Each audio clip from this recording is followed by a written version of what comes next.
How can I have a high protein diet with ready to mix, which is pouring things into a bowl and then eating them, but also while traveling? So first of all, let's take a look at traveling. Now, the big reason I didn't get into things like sausage before is mostly because I was a vegetarian for 6.5 years. So what I found now is that there are these two different kinds of sausage. The first one is with lots of fat. So often you find that it would be 25 grams of fat, but then there is also ham. So ham actually is quite high in protein, as you can see here. It has almost 20 grams of fat, not fat, but protein. Now, taking a look at this here makes me wonder also why I should have the dextrose in there. Now, this is also one of the big reasons I avoided things like these, because they have dextrose added usually. So I take a look again, and usually you find something like sugar or something like this in there. Dextrose, at least, we have here. Now, this is the cheapest product I could find. It sells for 10 euros per kilogram. Now, one could say this is basically raw meat plus a few things added, such that you can slice it onto a bread. And this is the result of humans having thought for maybe hundreds of years about how to put basically things into a practical form which you can eat on the way. And the other part of this is it's bread. Now, both of which are now kind of selected products. This is high protein bread. Now, this comes with a fair amount of carbs. What is fair? I mean, it still comes with lots of carbs. It has 13 grams of carbs. Actually, that's not that much. But one of the problems is that it has not pretty much, but it has 8 grams of fat, which means this is quite calorie dense. Now, this could also be practical if you want to have only this bread, then you don't need that much. But this is something I recently tried and I seem to get accommodated to it, even though it has quite a high carb amount. There might be also something with MeUp and gluten, but I'm not exactly sure. Or it could just be the wheat, but I don't necessarily know. Andy Galpin recently said something that basically with things you are sensitive to, it is always a game of sensitivity. So the less frequent one eats something, the more sensitive one becomes to something. So what I've been partially at least trying to do is get my sensitivities kind of down by exploring kind of new foods, maybe also things with dextrose in it, because what I then could potentially do is have something like this plus this when I'm traveling. And otherwise I would have to come up with a system like a meal shake, and then I would have to have my meal shake, and then I have to mix my meal shake, or I have a not custom meal shake. But then the problem with a meal shake is that you also have to have a water portion, and then you cannot just fill up your water, but you also need to wash out the bottles, and then you kind of need a kitchen, and so on and so forth. So first of all, this is the first product I now have. These are the macros. So we have 19.5 grams of protein. We have fat, only 3 grams, which is somewhat useful, I would say. And carbs are 0.5 grams, of which sugar 0.4 grams, which is reasonable in terms of having a high protein diet.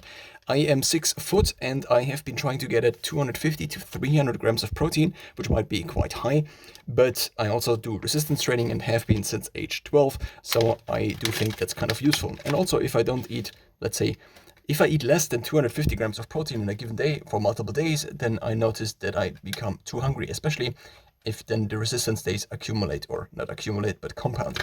Now, this is something else. This was a little bit more expensive.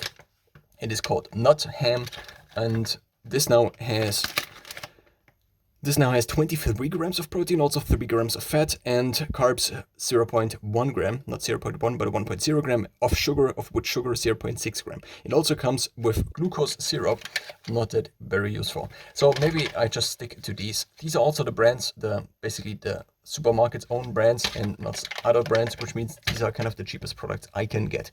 Now, in addition, I have been thinking about these ready to mix, or I actually have two additional different kinds of meats. So first of all, this I also found. I just wanted to also see this. I don't know what it is exactly. It is called cassala.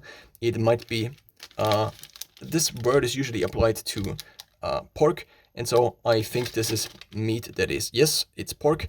And then we have pork, dextrose, and a few other things. It has 2.5 grams of fat, so a little bit less compared to the other ones, 21 grams of protein, and carbs 1.0 grams, of which sugar 1.0. So one could make up a rule, and I still have to find out what that rule is for me, that everything below maybe 1 gram of added sugar is kind of acceptable, or maybe it should be 0.5 grams, I don't exactly know. Now, I also have this here, which is, I can't remember the name. It's turkey. So turkey here in also a somewhat reasonable form for basically eating it ready with a bread. And also just this whole idea about, okay, I have something from this and something from this. And people probably, if they didn't feel good after eating something like this, or if in the long term this didn't hit their macros, the body probably would tell them. So I think that kind of these products, which one can find, are kind of the result of optimizations, hundreds, billions, not billions maybe, but a couple of optimizations probably went into something like this. Now, then the question is, what about the sugar? If I deviate basically from my no bread but also no sugar rule, then these foods would open up to me. Otherwise, they wouldn't really. So now let's take a look at the, first of all, the ingredients. We have turkey, we have dextrose again, and we have no glucose syrup or something like this. Then in terms of the macros, we have 2 grams of fat now, which is a little bit lower.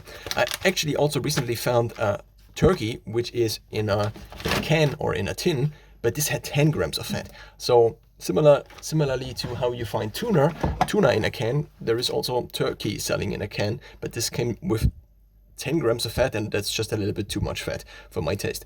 Tuna, for example, has only 1 gram of fat, but I might have the suspicion, or I do have the suspicion, that I cannot really process the turkey, not the turkey, but the tuna any longer, because my liver might have been overdone by the mercury in it. I took a look at the RDAs for basically tuna, not necessarily RDAs, but what is recommended in terms of the quicksilver in it, or also the mercury in it, same name for the same, or different names for the same thing. And well, I might have overshot this a little bit. In terms of the protein here, we have 21 grams, and carbs again 1.0 gram.